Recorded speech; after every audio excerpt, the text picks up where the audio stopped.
आज महात्मा बसवण्णांच्या जयंतीच्या निमित्तानं आपण जी बसव व्याख्यानमाला गेल्या 10 वर्षापासून आयोजित करताय, त्या व्याख्यानमालेच्या निमित्तानं शरण आंदोलनाचा महाराष्ट्रातील समाजोधार्मिक चळवळीवरील प्रभाव या विषयावरती मला आपल्याशी काही एक संवाद साधायचा आहे. आवाज येतोय ना? तर आज ही जी व्याख्यानमाला या ठिकाणी संपन्न होते, त्या व्याख्यानमालेची जी पत्रिका आहे, त्या पत्रिकेवरती एका बाजूला महात्मा बसवण्ण आहे आणि पत्रिकेच्या दुसऱ्या बाजूला राजर्षी शाहू महाराज आहे. तर महात्मा बसवण्ण आणि शाहू महाराज यांच्यामध्ये काळाचा अंतर आहे, पण विचारांचा अंतर नाही. म्हणून हे दोन्ही चेहरे आपण इथं ठेवलेले आहेत. बसवण्णांचं चित्र हे नंतरच्या काळात कोणीतरी काढून घेतलेलं आहे. शाहू महाराजांचं ते त्या काळात कॅमेरा वगैरे असल्यामुळं ते राहिलेलं आहे. ते शाहू महाराजांना काही जणांनी बघितलेलं होतं, त्या काळात फोटो काढलेले होते. त्यांना बघितलेल्या माणसांना कुणीतरी बघितलं असेल, म्हणजे आपल्या एवढ्या ते जवळचे आहे. 1922 ला महाराज गेले.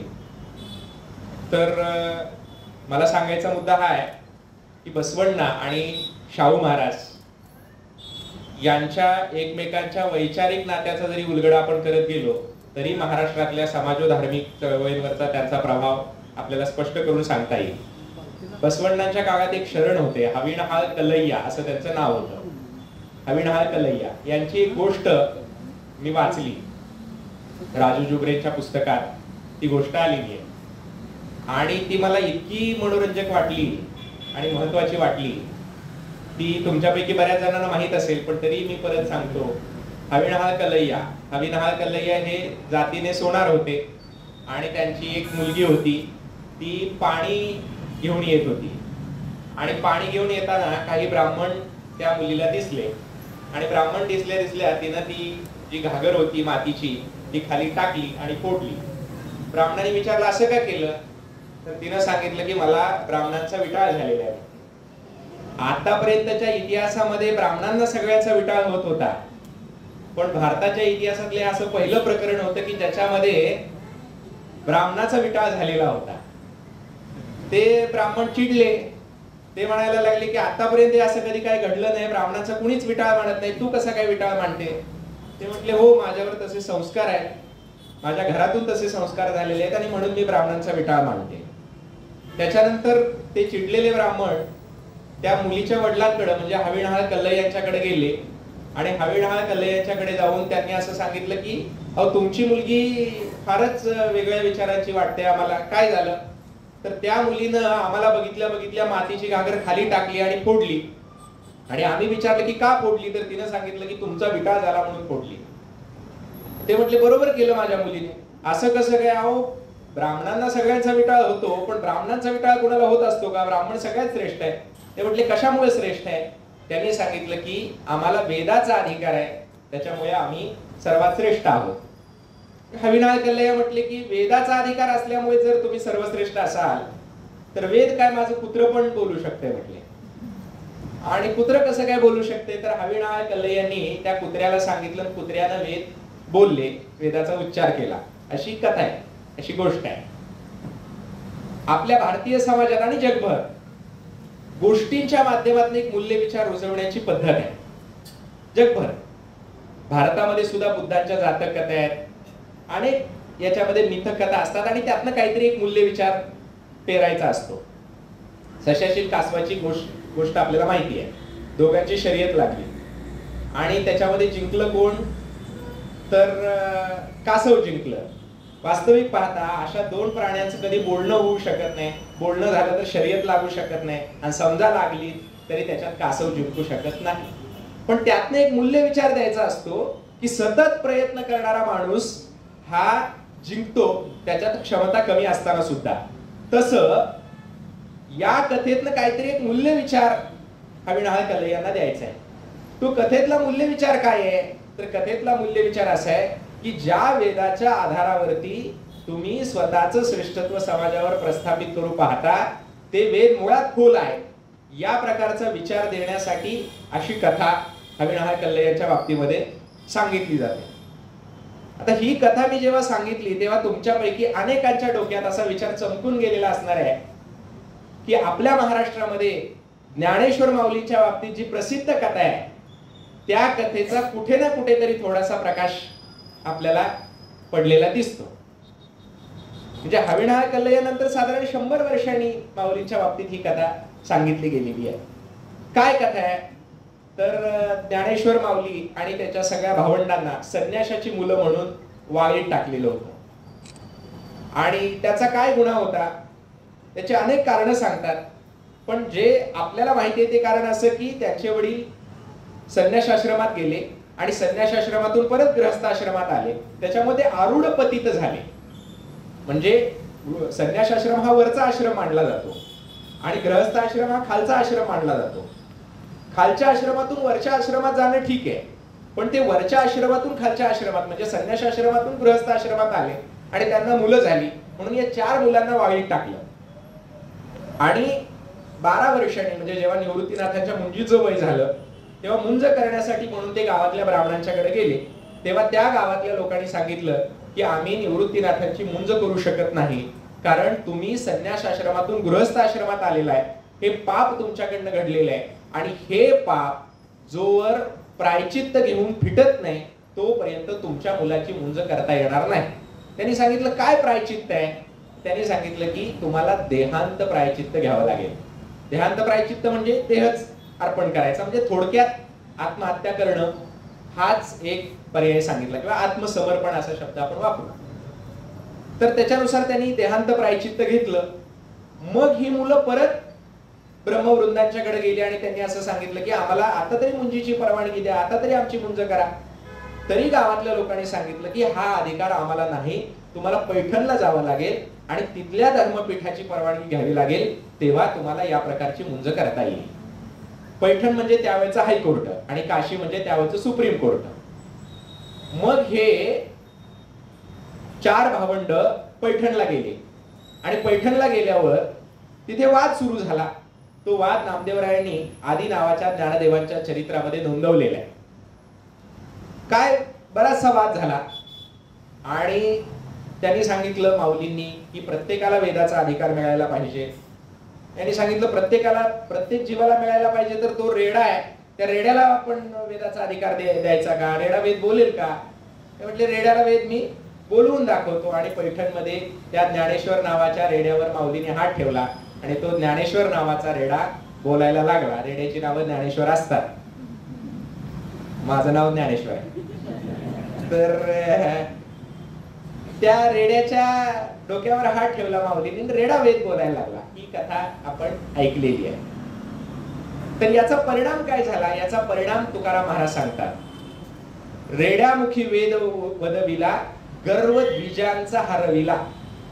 रेड्यामुखी वेद वदविला गर्व द्विजांचा हरविला म्हणजे वेदाच्या अधिकाराच्या बळावर जे जातीचा माज दाखवत होते त्यांचा माज उतरवला असं तुकाराम महाराज सांगतात. म्हणजे ज्ञानदेवांनी रेड्याच्या मुखातून वेद बदवून घेण्याची कथा आणि हविणाळ कल्लयांनी कुत्र्याच्या मुखातून वेद बदवून घेण्याची कथा, या 2 कथा आपण समोरासमोर ठेवून बघायला पाहिजे. एक जणांनी असं लिहिलं की महात्मा बसवांना लहान असताना त्यांची मुंज करायची ठरली होती, मुंज करायचा प्रसंग आला होता. त्यावेळेला बसवण्णांनी सांगितलं की या प्रकारची मुंज मी करणार नाही आणि वडिलांचा आग्रह होता की तुम्ही मुंज केलीच पाहिजे, पण त्यांनी तो आग्रह धुडकावला आणि ते तिथून घरातून बाहेर पडले. ही कथा हरिहराने वेगळी सांगितलेली. त्यांचं असं म्हणणं आहे की त्यांनी जानवं घातलं होतं पण 16व्या वर्षी परत ते त्यांनी काढून फेकलं. पालपुरी के सोमनाथांनी वेगळं सांगितलं असेल, इतर चरित्रकारांनी वेगळं सांगितलं असेल, पण त्या सगळ्या सांगण्याचा जो सार आहे तो असा आहे की बसवण्णांनी जानवं नाकारलं. जानवं नाकारलं का नाकारलं? कारण जानवं हे विषमतेचं प्रतीक होतं म्हणून नाकारलं. जानवं ही आयडेंटिटी होती. तुम्हाला जर वेद शिकायचं असेल तर जानवं घालायला लागायचं आणि जानवं ही आयडेंटिटी घातल्यानंतरच तुम्हाला वेद शिकायचा अधिकार मिळत होता. ते बसवण्णांनी नाकारलं आणि ज्ञानेश्वर माऊलींनी पैठणकडे जानवं घालण्यासाठी परवानगी मागितली. हे दोन्ही विरोधात आहे असं वरकरणी अनेकांना वाटू शकतं की बसवण्णा तर जानवं त्यांना घालायचा अधिकार असताना ते नाकारतायत. आणि माऊलींना तर सहज संधी होती जानवं नाकारायची, पण माऊली मात्र पैठणला जाऊन ते जानवं घालायचा प्रयत्न करतायत. त्यावेळेचा संवाद पण आहे, म्हणजे पैठणला जायचं की नाही या विषयावर या 3 भावांचा संवाद झालेला होता, म्हणजे ज्ञानेश्वर माऊलींचा, निवृत्तीनाथांचा आणि सोपान काकांचा. आणि सोपान काका असं म्हणतात की अरे आपण कशाला पैठणला जायचं, जात शुद्धत्वाचं प्रमाणपत्र देणारे हे कोण आहेत? व्यास, वाल्मिकी, अगस्ती, गौतम हे सगळे जे ऋषीमुनी आहेत त्यांचे जन्म काही शुद्ध होते का? ही सगळी आंतरजाती विवाहातली संतती होती. मग असं असताना आपण कशाला पैठणला जायचं? असे त्यांचे अभंग आहेत. व्यास आणि वाल्मिकी कोण कुळ तयाचे, तैशेची आमुचे सोपान म्हणे. सोपान काका म्हणतात की व्यास आणि वाल्मिकीचं काय कुळ होतं, तसंच आमचं आहे, कशाला आपण जायचं पैठणला. निवृत्तीनाथ पण तेच म्हणतायत की अरे आपण ब्राह्मण, क्षत्रिय, वैश्य या सगळ्याच्या पलीकडे गेलेलो आहोत, आपल्याला कशाला पाहिजे प्रमाणपत्र.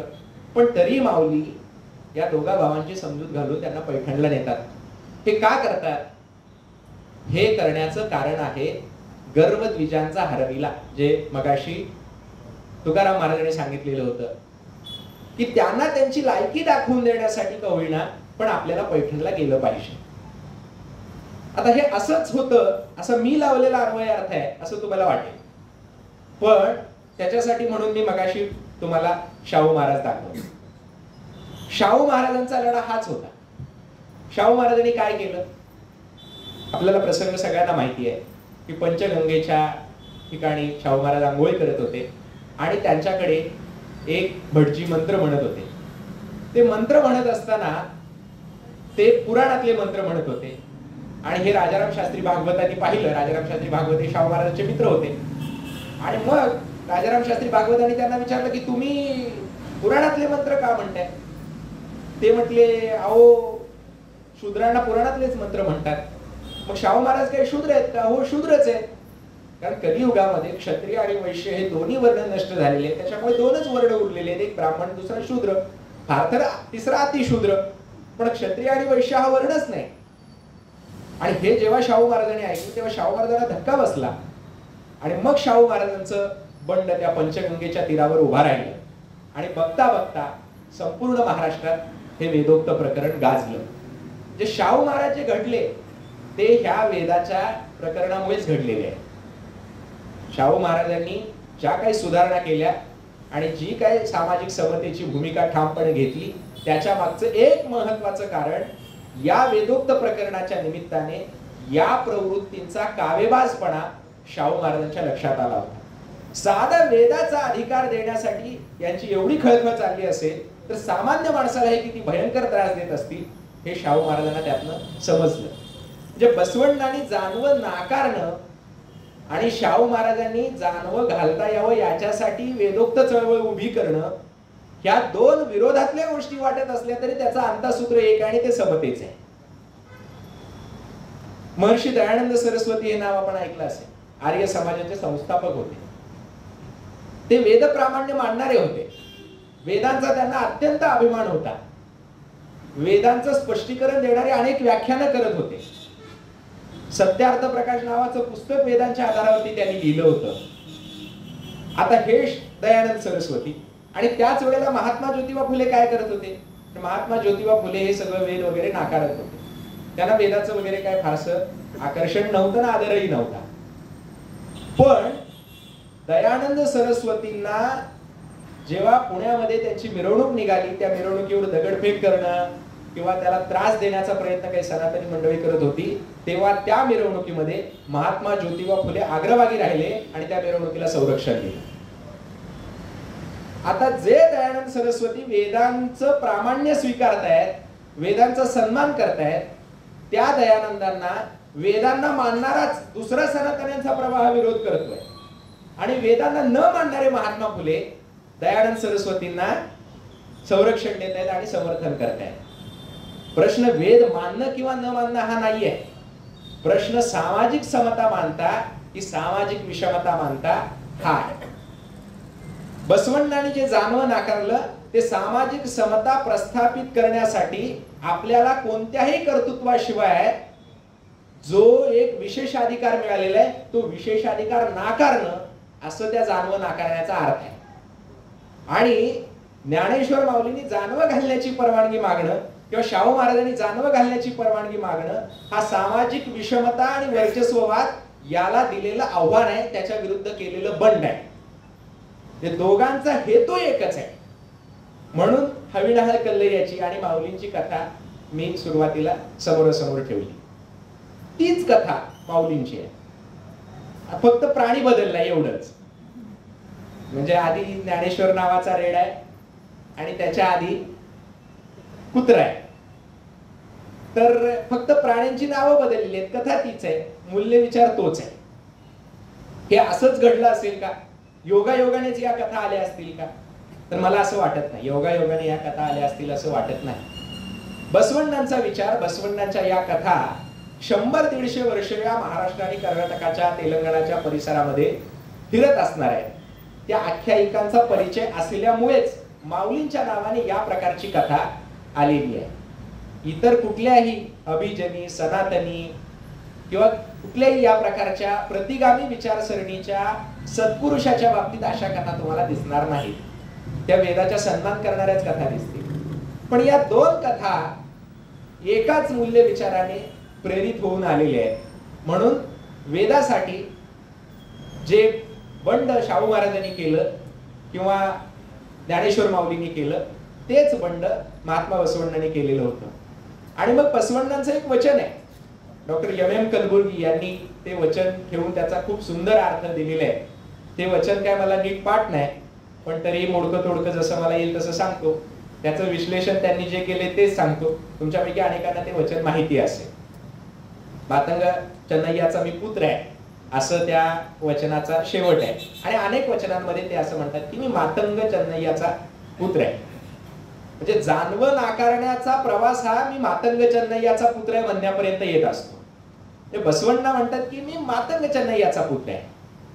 आणि मग मातंगांची कामं काय असतात? तर त्या काळामध्ये गुन्हेगारांना शिक्षा देण्याची कामं ही मातंग समाजाकडे असायची. त्याचे अनेक उल्लेख आपल्याला सापडतात. राजपुरुष असं त्यांना म्हणायचे. म्हणजे तेव्हाचे पोलीस, म्हणजे न्याय यंत्रणा वेगळी असते आणि पोलीस यंत्रणा वेगळी असते. तसं न्याय देण्याचं काम हे लोक करायचे आणि त्याच्यानुसार शिक्षा देण्याचं काम हे मातंग लोक करायचे. तर गुन्हेगारांना शिक्षा देणं हे काम मातंगांचं आहे. आता बसवण्णा मातंगाचे पुत्र आहेत, मातंग चन्नय्याचे पुत्र आहेत. तर मग त्यांनी काय काम करायला पाहिजे? तर ते म्हणतात मी गुन्हेगाराला शिक्षा देण्याचंच काम करतोय. पण त्यांच्या समोर जे गुन्हेगार आहेत ते काय असे चोऱ्या माऱ्या करणारे वगैरे नाही. त्यांच्या समोर कोणते गुन्हेगार आहेत? ते म्हणतात वेदाची पाठ चाबकाने फोडून काढी. हे कुणाला शिक्षा देत आहेत? वेदाला शिक्षा देत आहेत. त्यांच्या समोरचा गुन्हेगार कोण आहे? वेदच आहे. त्याच्यानंतर ते म्हणतात की शास्त्राला बेड्या ठोकीन, वेदाची पाठ चाबकाने फोडून काढी. अशा सगळ्या ग्रंथांना ते शिक्षा देत आहेत. ज्या ग्रंथांचा आधार घेऊन गुन्हेगारांना शिक्षा दिल्या जात होत्या, इथे बसवण्णा काय करतायत? त्या ग्रंथांनाच गुन्हेगार मानून हा मातंग चन्नय्याचा पुत्र म्हणजे बसवण्णा त्यांना शिक्षा द्यायला लागलेले आहे. या गुन्हेगार ग्रंथांना शिक्षा देण्याचं जे बसवण्णांचं धोरण आहे तेच पुढे महात्मा ज्योतिबा फुलेंनी सांगितले. जाळा मनुग्रंथ, मनुग्रंथाची होळी करा, हे जे महात्मा फुलेंनी सांगितलं. आणि त्याच्यानुसार प्रत्यक्षात प्रतिकात्मक कृती डॉक्टर बाबासाहेब आंबेडकरांनी केली की त्यांनी 1925 ला थेट मनुस्मृती जाळली. ही जी शिक्षा देण्याची परंपरा आहे, धर्मग्रंथाला शिक्षा देण्याची जी परंपरा आहे, ही बसवण्णांच्या पासून सुरू झालेली आहे. बसवण्णा हे या शिक्षा देण्याच्या प्रक्रियेतले सर्वात अगोदरचे समाज सुधारक आहेत. त्यांनी पहिल्यांदा सांगितलं की मी मातंग चन्नय्याचा पुत्र आहे, मी गुन्हेगारांना शिक्षा देणार आहे, पण गुन्हेगार ज्या ग्रंथाच्या आधारावरून ठरवले जातात त्या ग्रंथाला शिक्षा देणार आहे. आता हे ग्रंथच गुन्हेगार का ठरवले? कारण या ग्रंथांनी माणसा माणसात विषमता निर्माण केलेली होती, माणसा माणसामध्ये भेद निर्माण केलेला होता. एकाच गुन्ह्यासाठी दोन वेगवेगळ्या व्यक्तींना केवळ त्यांच्या जाती आणि जन्म वेगळे आहेत म्हणून वेगवेगळ्या प्रकारच्या शिक्षा द्यायला सांगणारा जो ग्रंथ आहे तो ग्रंथ बरोबर कसा असू शकतो? तो ग्रंथच गुन्हेगार असायला पाहिजे. म्हणून बसवण्णा सांगतात की मी वेदाची पाठ चाबकाने फोडून काढणार आहे, शास्त्राला बेड्या ठोकणार आहे, काय तुमच्या आगम निगमाला मारणार आहे. ही जी भाषा आहे त्यांची, ही आजच्या कोणत्याही विद्रोही कवीला लाजवेल इतकी आक्रमक आणि परखड आहे. स्पष्टपणे सांगतायत की या ग्रंथाला मी शिक्षा देणार आहे. अक्क महादेवी ते सांगतायत की वेद शास्त्र पुराण हे किती काय हे भुसाय म्हटले, हे याचा काय फायदा नाही. आमच्या माऊलीनी ज्ञानेश्वरीमध्ये एक ओवी लिहिलेली आहे, वेद विद जरी झाला माते नेनता वाया गेला, कणू सांडुनी उपनाला भुसा जैसा. म्हणजे आपल्याकडे बाया उपणतात आमच्या शेताभातामध्ये, कोल्हापुरामध्ये तसं काही दिसत नसेल समजा, डायरेक्ट आटा येत असल्यामुळं, तर ते उपणतात वारा आल्यावर, आणि उपणताना त्याचा भुसा भुसा पाठीमागे जातो आणि धान्य धान्य निवडत पुढं पडतं. तर तो भुसा एखाद्याने घेतला आणि ते जर उपणायला लागले तर त्याच्यातनं काय फायदा होईल का? नाही होणार. माऊली म्हणतात तसं आहे, अगा वेद विद जरी झाला माते नेनता वाया गेला, कणू सांडुनी उपनला भुसा जैसा. आणि अक्क महादेवी ते सांगतात वेद शास्त्र पुराण म्हणजे काय आहे, हा भुसा आहे, याचं कांडून आणि उपणून काय फायदा नाही. आता मी हे वेदांबद्दल जे सांगतोय, अक्क महादेवीने म्हटलेलं, माऊलीने म्हटलेलं किंवा बसवण्णांनी म्हटलेलं, हा राग वेदांवर काय, इतर शेकडो ग्रंथ आहेत ना, फक्त वेदाची चिकित्सा का? कारण वेदाने हा भेद निर्माण केलेला आहे, म्हणून वेदाची चिकित्सा आहे. एखादा दयानंद सरस्वतींसारखा माणूस असेल, तो म्हणत असेल की वेदाचा अधिकार सगळ्यांना आहे, तर वेदाशी भांडण असायचं काही कारणच नाही. वेदांशी जे भांडण आहे ते मुळात वेदांवरच्या मक्तेदारांच्या विरोधातलं भांडण आहे. म्हणून तुकाराम महाराज म्हणतात, वेद आम्हावरी रुसून या गेला, आम्ही त्याच्या बाला धरिले कंठी. वेद आमच्यावर रुसून गेला, आमच्याशी काय बोलना, पण तो रुसून गेला तरी काय फरक पडत नाही. त्याचा बा म्हणजे विठोबा, तो आम्ही गळ्यात धरलाय, म्हणजे त्याचं नाव आम्ही या कंठामध्ये धारण केलेलं आहे. आणि त्याच्यामुळे वेदाचा काय उपयोग आम्हाला? वेद आम्हावरी रुसून या गेला, आम्ही त्याच्या बाला धरिले कंठी. वेदाची अक्षरे याज्ञिके घोकावी, आम्ही नायकावी श्रवणीती. आम्हाला ती ऐकण्याचा पण अधिकार नाही, तेव्हा काय वेदाचा उपयोग आहे? बरं, ज्यांना अधिकार आहे त्यांना वेद कळतोय का? तुकाराम महाराज म्हणतात त्यांना वेद कळत नाही. का कळत नाही? तर त्यांना शब्दार्थच कळत नाही. वेशवंदा या पुरते कोण ब्राह्मण निरुक्ते, वेदांचा एक शब्दार्थ कोश आहे, डिक्शनरी वेदांची, त्याला निरुक्त असं म्हणतात. निरुक्त म्हणजे वेदांची डिक्शनरी, वेदातल्या शब्दाचे अर्थ सांगणारे.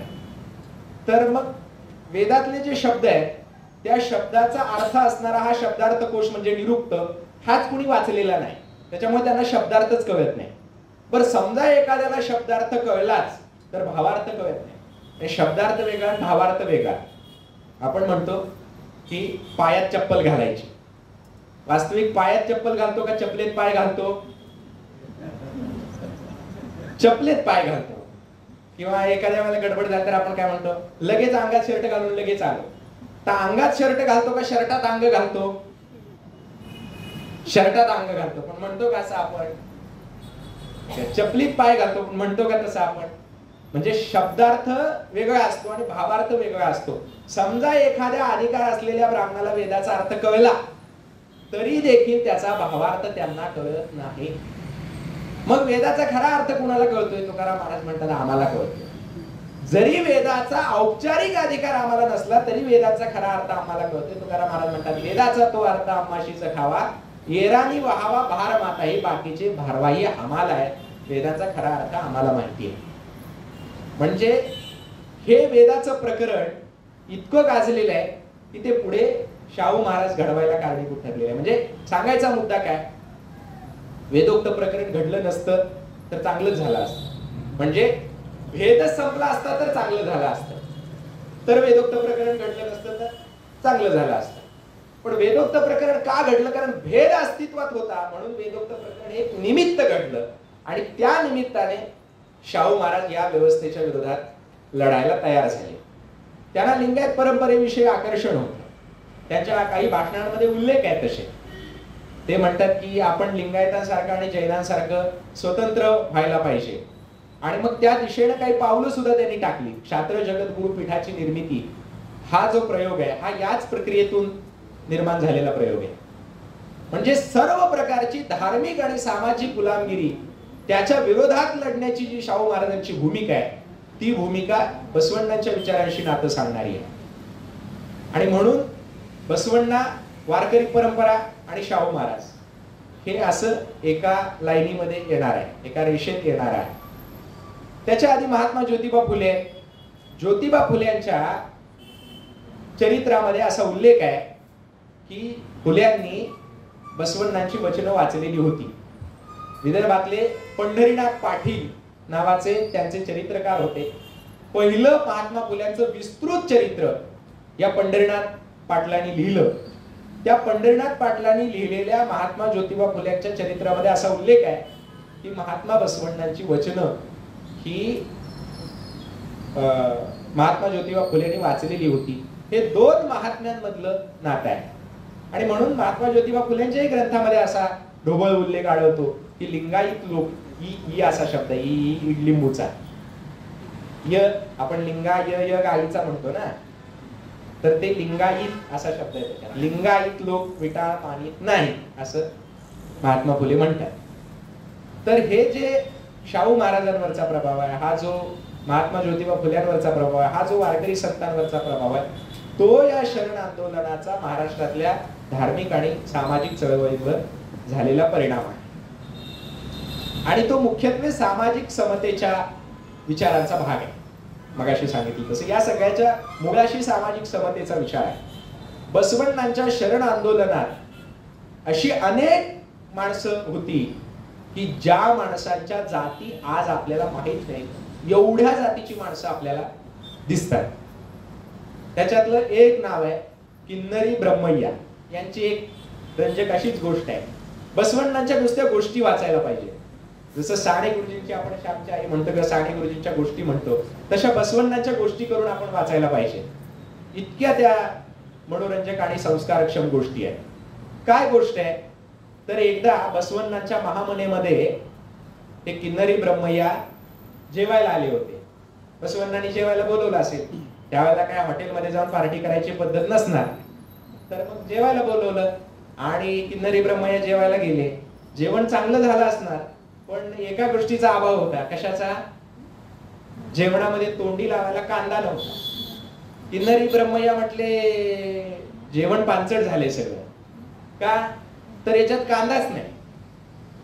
आणि कांदा नसल्यामुळे हे जेवण मला काय आवडलेलं नाही. मग त्यांनी जेवण केलं, ते घरी गेले. बसवण्णांनी काय केलं तर बसवण्णांनी डोक्यावर कांदे घेतले आणि डोक्यावर कांदे घेऊन सगळ्यांच्या समोरून ते किन्नरी ब्रह्मय्यांच्या घरी गेले आणि त्यांना कांदे दिले. याचा अर्थ काय तर आहारामध्ये सुद्धा जे सोवळं ओवळ आहे ते सोवळं ओवळ नष्ट झालं पाहिजे, या प्रकारचा विचार या कांद्याच्या प्रसंगातनं बसवण्णांनी दिलेला आहे. कांदा खाणारे, लसूण खाणारे काहीतरी हलक्या दर्जाचे आहेत, कमी दर्जाचे आहे असं जे समाजामध्ये मानलं जात होतं, त्याला कुठेतरी धक्का बसावा म्हणून आमचे बसवण्णा कांदे घेऊन त्या किन्नरी ब्रह्मय्यांच्याकडे गेले. वास्तविक काय आहे, मी गुजरातमध्ये गेलो होतो, खरंच गेलो होतो. गुजरात म्हणल्या लोकांना वेगळंच काय काय आठवते. तर तेव्हा गुजरातमध्ये गेल्यावर तिथे एक चळवळ झाली होती, राम पात्र छोडो भीम पात्र अपनाओ. काय चळवळ होती तर तिथल्या दलितांसाठी वेगळी भांडी सवर्णांच्या घरी असायची. आपल्या महाराष्ट्रातही होती, अजूनही मराठवाड्यात काही प्रमाणात आहे.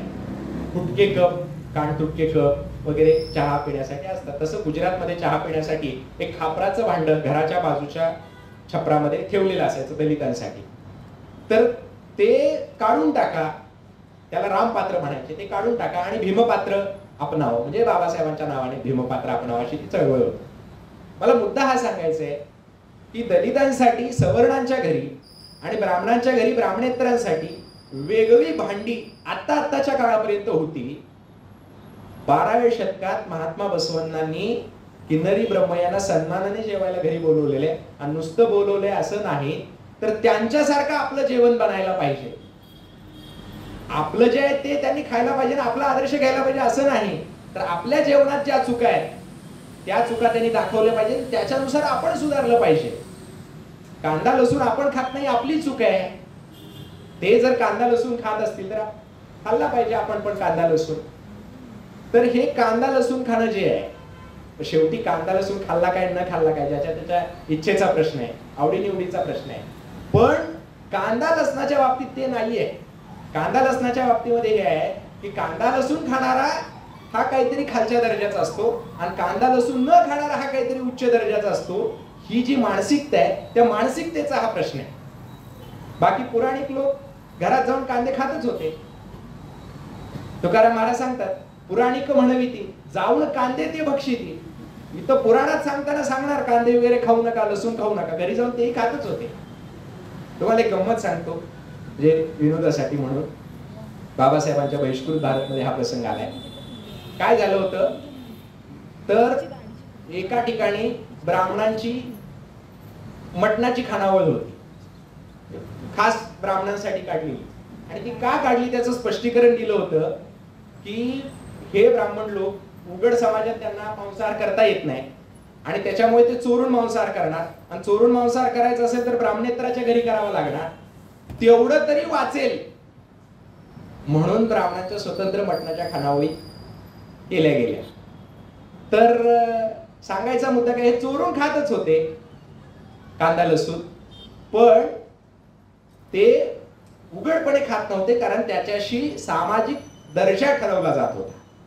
म्हणून बसवण्णांनी सांगितलं की कांदे घेऊन मी जाणार. ते अहिंसक असल्यामुळे मांसाहार करणारच नाही, हे स्वाभाविक आहे. वारकरी परंपरा, महानुभाव परंपरा, लिंगायत परंपरा या शाकाहारी परंपरा आहेत आणि तो शाकाहार हा अहिंसेच्या मूल्य विचाराच्या भूमिकेतनं आलेला आहे. त्याच्याशी काय विषमता आणि समता असा मुद्दा नाहीये.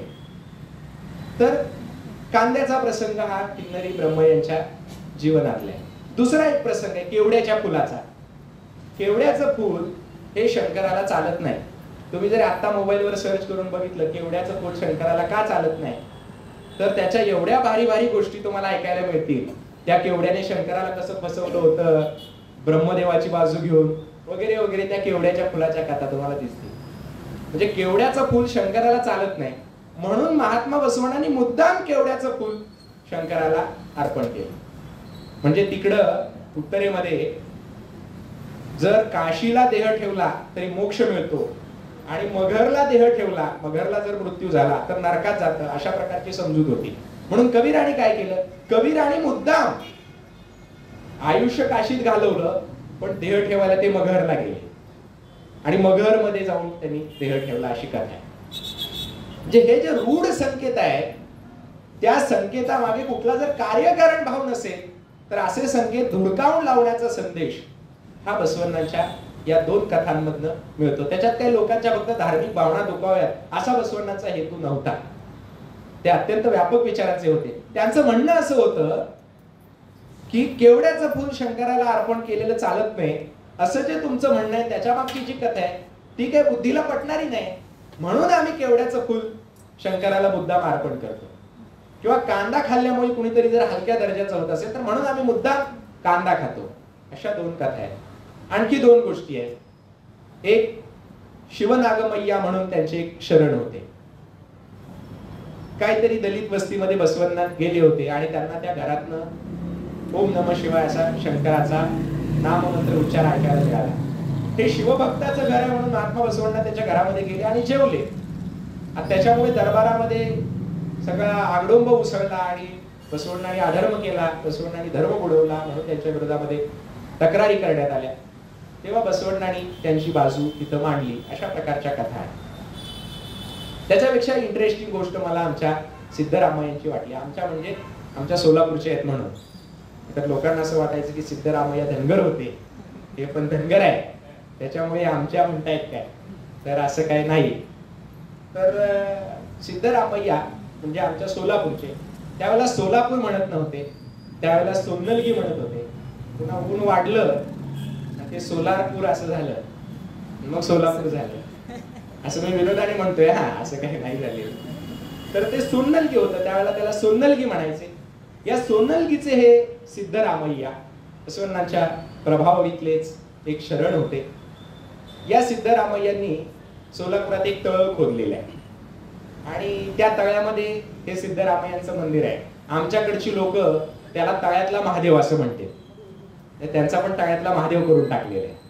तर हे सिद्धरामय्या त्यांनी तळ खोदलं आणि त्या तळ्यामध्ये आंघोळ करायला काही लोक गेले बघा. आणि मग त्यांच्यामध्ये संवाद सुरू झाला की आपण या तळ्यामध्ये आंघोळ करायची की नाही. कारण एका शूद्राने खोदलेलं आणि शूद्र लोक आंघोळ करत असलेलं हे पाणी आहे, त्याच्यात आपण कशी आंघोळ करायची. प्यायचं म्हणत नाही मी, आंघोळ करण्यासाठी भांडण चालू आहे. शेवटी असं ठरलं की आंघोळ तर करायची आहे, कारण सोलापुरामध्ये उकाडा आहे आणि मग गार पाण्यात आंघोळ करायचे. काय करायचं तर त्यांनी काही मंत्र म्हटले, ते तळ शुद्ध केलं आणि शुद्ध केलेल्या तळ्यात मग ते आंघोळ करायला गेले. आंघोळ केली, आंघोळ करून बाहेर आले आणि बाहेर आले अंग वाळायला उभा राहिले. तेवढ्यात एक कावळा आला. कावळा हा परत अस्पृश्य प्राणी आहे, पक्षी आहे. म्हणजे भाजीपाल्यात अस्पृश्यता आहे, पुन्हा तुमच्या फुलांमध्ये अस्पृश्यता आहे, तशी पक्ष्यांमध्ये सुद्धा आहे. कावळा कोणाला आवडतो का? कावळा हा अशुभ पक्षी मानला जातो. तो कावळा आला आणि तो कावळा या प्रत्येकाला स्पर्श करून गेला. ते म्हटले आता विटाळ झाला.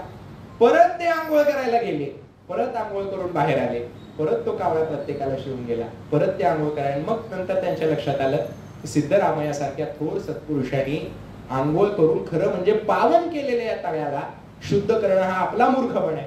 म्हणून त्यांनी सिद्धरामय्यांची माफी मागितली. या प्रकारची कथा आहे. अशा प्रकारचं परिवर्तन होऊ शकतं. जे मधुवय्याचं झालं, मधुवारसाचं झालं, जे महात्मा फुल्यांना मारायला आलेला तो मारेकरी होता, त्यांचं मन परिवर्तन झालं. आणि धोंडीराम कुंभार हा पंडित धोंडीराम कुंभार झाला. महात्मा ज्योतिबा फुल्यांना मारायला आलेला, सुपारी घेऊन मारायला आलेला हा माणूस, पण महात्मा फुलेंच्या विचाराने त्याच्यामध्ये बदल झाला आणि ते एवढे बुद्धिमान बनले, एवढा त्यांचा अभ्यास झाला की त्यांनी वेदाचं खंडन करणारं वेदाचार नावाचं पुस्तक लिहिलं आणि त्याला शंकराचार्यांकडून मान्यता मिळाली. आणि त्यांना पंडित म्हटले. पंडित धोंडीराम कुंभार. एका मारेकऱ्याला पंडित बनवण्याची क्षमता महात्मा फुल्यांच्यामध्ये, ती क्षमता महात्मा बसवण्यांच्यामध्ये होती, तीच क्षमता सिद्धरामय्यांच्यामध्ये होती. माणसाच्या मनाच्या परिवर्तनावरती विश्वास असलेली ही मंडळी होती. म्हणून त्यांनी त्या ब्राह्मणांचं मन बदललं. तर हे आंघोळ करण्याने सुद्धा अपवित्र होण्याचा प्रकार आहे. तो त्या काळात होता असं नाही. अगदी अलीकडच्या काळात एक शिवनाथ शास्त्री म्हणून होते, त्यांनी त्यांचं आत्मचरित्र लिहिले. ते मराठीत पण आले, तुम्ही सर्च केलं तरी तुम्हाला त्याची PDF मिळेल. त्यांनी एक असा प्रसंग लिहिला अलीकडच्या काळातले 100-200 वर्षापूर्वीचे. ते दक्षिण भारतामध्ये आले होते आणि दक्षिण भारतामध्ये आल्यानंतर एका कामठी जातीच्या माणसानं तापवलेल्या पाण्याची आंघोळ केली म्हणून त्यांना त्यावेळेच्या ब्राह्मणांनी बहिष्कृत केलं होतं. हे 100-150 वर्षातलं सांगतो. मग बसवण्णांच्या काळात आणि सिद्धरामय्यांच्या काळात हे होणार आहे. असं ज्या काळात होत होतं त्या काळामध्ये बसवण्णा शिवनागमय्यांच्या घरी जाऊन जेवण करत होते. दुसरी एक कथा बहुधा ती कक्कय्यांच्या बाबतीमध्ये, कक्कय्या किंवा चन्नय्या दोघांपैकी कोणाच्या बाबतीत आहे मला माहित नाही, पण दोघेही दलित जातीतलेच होते. तर बसवण्णा त्यांच्या घरी जेवायला गेले. त्यांनी जेवायला बोलवलं बसवण्णाला आणि काही कारणामुळे त्यांना ते काही लक्षात राहिलं नाही. मग पुन्हा बऱ्याच दिवसांनी बसवण्णांना आठवलं की आपल्याला जेवायला जायचं होतं. ते जेवायला गेले त्यांच्या घरी. आता हे रुसले, कारण आमच्या घरी बसवण्णा जेवायला आले नाही सांगून सुद्धा. त्यांनी तो दरवाजा लावून घेतला. बसवण्णांना काही बोलत नव्हते आणि त्यांच्या घरात एक मुंगी बाहेर आली जेवण घेऊन. आणि ती मुंगी बाहेर आली आणि ती बाहेर आलेली मुंगी बसवण्णांनी बघितली. बसवण्णांनी साखर घेतली, त्या मुंगीला टाकली. त्या मुंगीने ते अन्न सोडलं, कारण साखर चांगली आहे ना. म्हणून त्यांच्या घरातून, त्या शरणाच्या घरातून आणलेलं अन्न तिने तिथं टाकलं आणि ती साखर खाल्ली. साखर घ्यायला ती गेली. मग बसवण्णाने तो मुंगीने आणलेला अन्नाचा कण उचलला आणि तोंडामध्ये घातला. ही जी कथा आहे विलक्षण आहे. यात अतिशयोक्ती आहे का? नक्कीच आहे. पण मुद्दा हा आहे की मगाशी सांगितल्यासारखं याच्या मागचा जो मूल्य विचार आहे तो सामाजिक समतेचा आहे. एका दलित शरणाच्या घरचं जेवण ते मुंगीच्या तोंडातनं आलेलं एवढासा कण सुद्धा आम्हाला पवित्र करणार आहे. ही जी भावना आणि भूमिका बसवण्णांची आहे ती फार विलक्षण आहे. ही या प्रकारची कथा या मूल्य संस्कारातनं आलेली कथा. ते सहजासहजी जाऊन खाल्ला अशा प्रकारची गोष्ट आली असती तर त्याच्यातली रंजकता वाढली नसती. म्हणून या प्रकारची गोष्ट आहे की मुंगीच्या तोंडातनं आलेलं अन्न बसवंतांनी खाल्लं. आपल्याकडे वारकरी संप्रदायात काला असतो. काला म्हणजे शेवटच्या दिवशी करायचं कीर्तन. अजून माझ्याकडे 10-15 मिनिटं वेळ आहे ना? तसं तुमचा वेळ झाला असेल तर मला सांगा. तर काला असतो. आता हे पहिला दिवस, प्रथम पुष्प, हे तृतीय पुष्प म्हणजे हा काला आहे. काला पैगंबर शेक करणार आहे. तर शेवटचा दिवस म्हणजे काला. त्या काल्यामध्ये काही गोष्टी सांगितल्या जातात. आम्ही काही गोष्टी सांगतो. निवळबरायाने काल्याची गोष्ट सांगितलेली. काय झालं होतं, भगवान श्रीकृष्णाने खाली गोपाळ काला सुरू केला आणि गोपाळ काला सुरू केल्यावर तो वर नारदांनी पाहिला आणि नारदांनी काय केलं, नारदांनी जाऊन ब्रह्मदेवाला सांगितलं की ब्रह्मदेवा खाली काला चालू आहे आणि तू लवकर जाऊन काला प्राशन कर, काला खा. जर तू काला खाल्ला नाही तर तुझं ब्रह्मपद टिकणार नाही. ब्रह्मदेव म्हटले ठीक आहे. मग पदासाठी ब्रह्मदेव खाली आले. आता याच्यात परत गमती जमती आहे. पदासाठी पद टिकवण्यासाठी काला खायला पाहिजे म्हणून ब्रह्मदेव खाली आले आणि खाली आल्यावर बघितलं सगळे गोपाळ फेर धरून नाचत होते. मध्ये भगवान श्रीकृष्ण होते. प्रत्येकाला काला देत होते. प्रत्येक जण एकमेकांना भरवत होते. ब्रह्मदेवाने बघितलं आणि ब्रह्मदेवाच्या मनामध्ये शंका आली. काय शंका आली? याते नाही यज्ञाचार दीक्षा अथवा शिका सूत्र, आम्ही सोळे निरंतर करू उच्चार वेदाचा. आम्ही सोळे निरंतर आणि यांना तर काही यज्ञाचार, याते नाही यज्ञाचार. हे गवळ्याची पोरं सगळी कांबळी बिंबळी घालून गुरु राखायला आलेली आणि यांच्यात जाऊन आम्ही कसं खायचं? आणि असं जर खाल्लं तर होईल प्रत्यवायाशी निज मूल, दोषाला कारण ठरेल. मग यज्ञी आग्रपूजेच्या आवतने कैसे येईल मग आम्हा, असं ब्रह्मदेव म्हटलं. यज्ञामध्ये आग्रपूजेचं आवतनं आम्हाला कोण देणार? याचे आपोषण घेणे ते ब्रह्मत्व पैमुकणे, यज्ञी आग्रपूजेच्या आवतने कैसे येईल मग आम्हा, असं निवळबरायाने लिहिले. मग ब्रह्मदेवाने काय केलं तर ब्रह्मदेवाने असं केलं की वेश पालटला. तो गोवळी जातीतला झाला, गवळी जातीतला झाला आणि तो काला खायला आला. म्हणजे आता काय पाप लागणार नाही. यज्ञोपवीत सांडिले दुरी, शिखा सूत्राची बोहरी. यज्ञोपवीत बाजूला केलं, जानव विनव काढलं, तांबया अंगावर पांघरल्या, गोवळी झाला आणि ते खायला गेला. आता हे कृष्णाने ओळखलं आणि कृष्णाने काय केलं तर कृष्णाने सांगितलं याला तेवढं देऊ नका, याला काला देऊ नका. मग आता हे देत नाही ओळखलं. ब्रह्मदेवाने काय केलं तर त्याचे दोन प्रसंग तुकोबराय सांगतात की ते मासे झाले, काल्याच्या मिसे देव जळी झाले मासे. आणि निवळबराय सांगतात विरोळा झाला. विहिरीमध्ये पोहणारे कोण असतील तर त्यांना माहित असेल विरोळा नावाचा एक साप असतो, त्याला इरुळ आपल्या भाषेत म्हणतात. तर हा जो विरोळा नावाचा साप आहे तो चावत नाही, विषारी नसतो, तो पाण्यात असतो. तर त्याचं रूप ब्रह्मदेवाने घेतलं.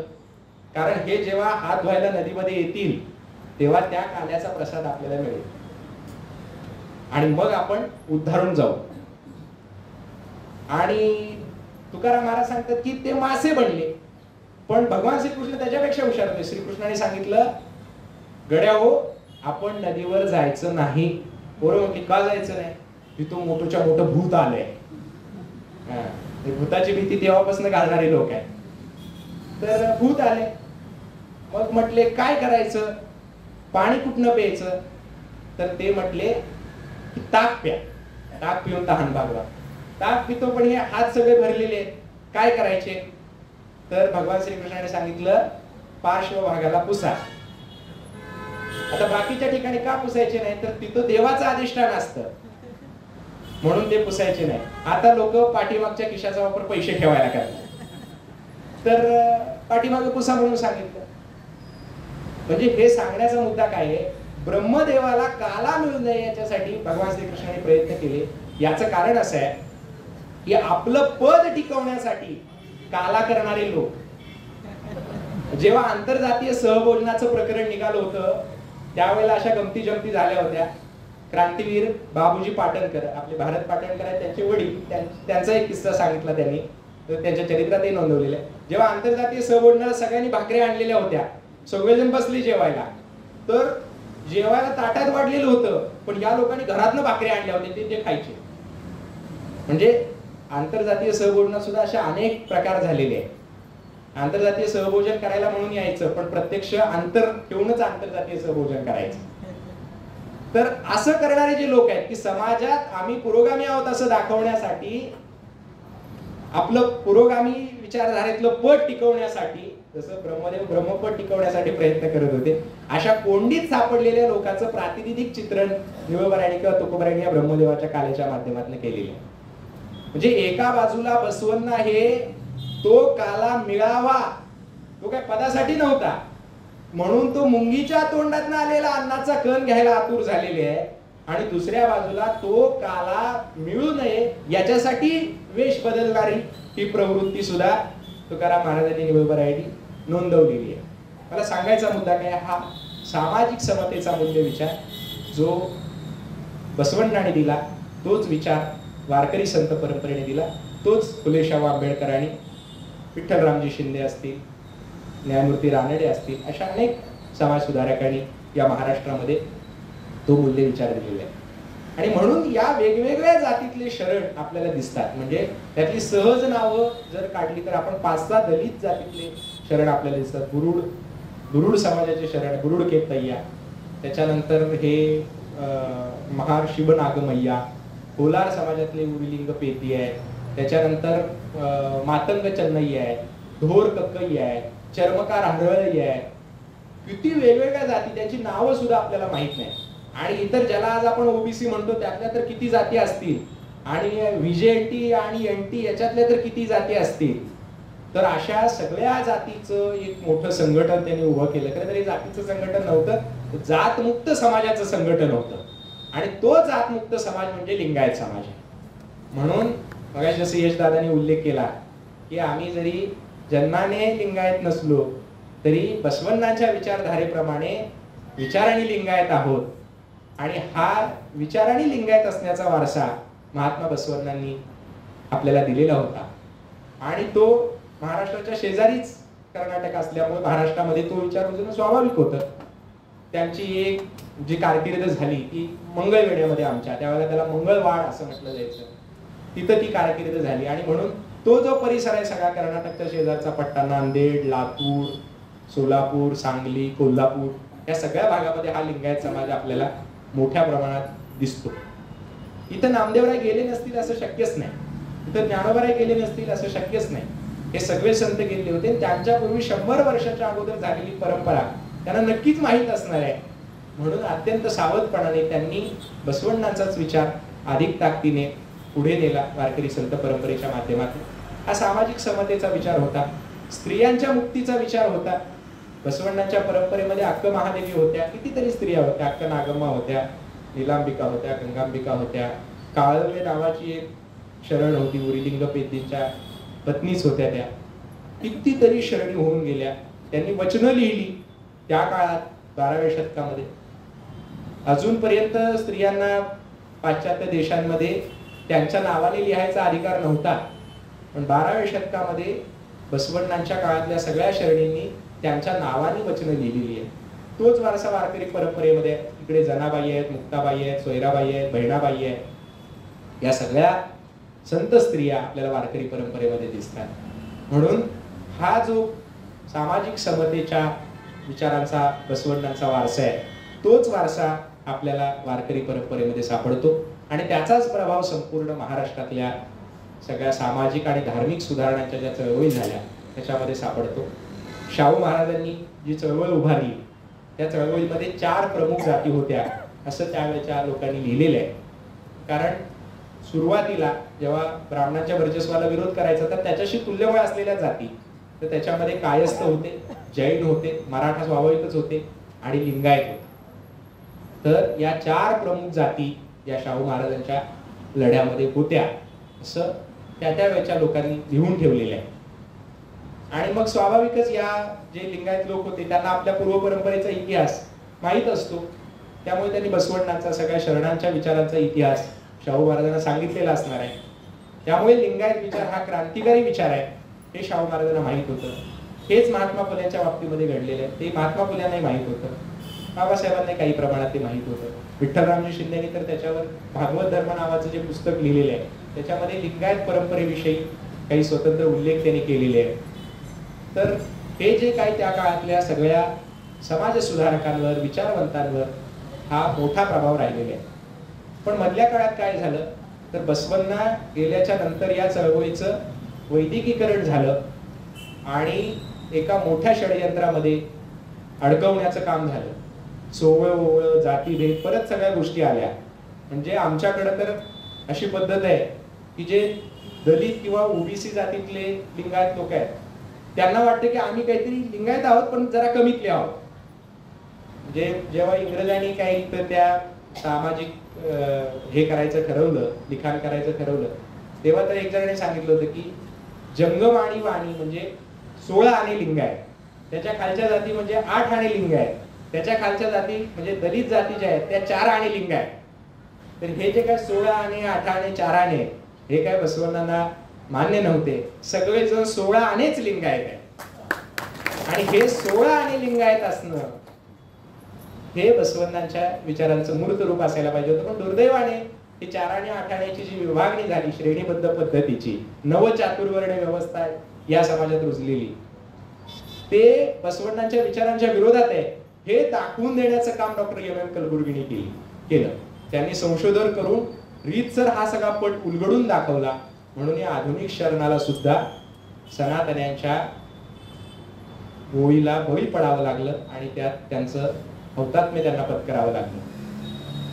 आपल्याकडे एक उर्दू काव्य आहे, हजारों साल नरगिस अपने बेनूरी पे रोती है लेकिन बड़ी मुश्किल से पैदा होता है. म्हणजे काय तर ते नरगिस नावाचं एक झाड आहे, फुलांचं फुल येतं त्याला नरगिस नावाचं, आणि ते कोणाला माहीत नसतं. ते हजारो वर्ष आपल्या कुरूपतेवर रडत असते. पण एखादा जाणकार फुलांचा त्याच्या लक्षात येतं की त्या बागेमध्ये या प्रकारचं नरगिस नावाचं सुंदर फुल आहे. बसवण्णांच्या बाबतीमध्ये असं झालेलं आहे. बसवण्णा नावाचं हे सुंदर फुल हजारो वर्ष आपल्याकडे होतं, पण त्यांच्या खऱ्या विचारांकडे, त्यांच्या कार्याकडे, त्यांच्या महत्तेकडे आपलं दुर्लक्ष झालं. इतर फुलंच आपण डोक्यावर घेत होतो. पण कुणीतरी एखादा कलबुर्गीसारखा जाणकार तिथे गेला आणि त्यांनी हे नरगिस नावाचं महात्मा बसवण्णांचं फुल शोधून काढलं आणि म्हणून बसवण्णांचा खरा इतिहास लख्खपणे आपल्या डोळ्यासमोर आज आलेला आहे. आणि जसं कलबुर्गी सांगायचे की आपण बदकं नाही तर राजहंस आहोत. राजहंस आहोत म्हणजे मगाशी सांगितल्यासारखं प्रत्येक जण 16 आणे लिंगायत आहोत आणि हा 16 आणे लिंगायत विचारांचा वारसा या बसव जयंतीच्या निमित्ताने आपण उलगडत आहोत. तर मला इथं बोलवलं, माझे मित्र यश दादांनी या कार्यक्रमासाठी आमंत्रित केलं. खरं तर 4-5 वर्षांपूर्वी सरलाताई पाटील यांनी मला व्याख्यानाला बोलवलं होतं, पण त्यावेळेला कोरोना आला आणि ती व्याख्यान मलाच रद्द झाली. त्याच्यानंतर 4-5 वर्षांनी हा योग परत जुळून आला. महात्मा बसवण्णांची सेवा करता आली, बसवण्णांना नमस्कार करता आला. ही खरोखर भाग्याची गोष्ट समजतो आणि थांबतो. शरणो शरणार्थी. धन्यवाद महाराज.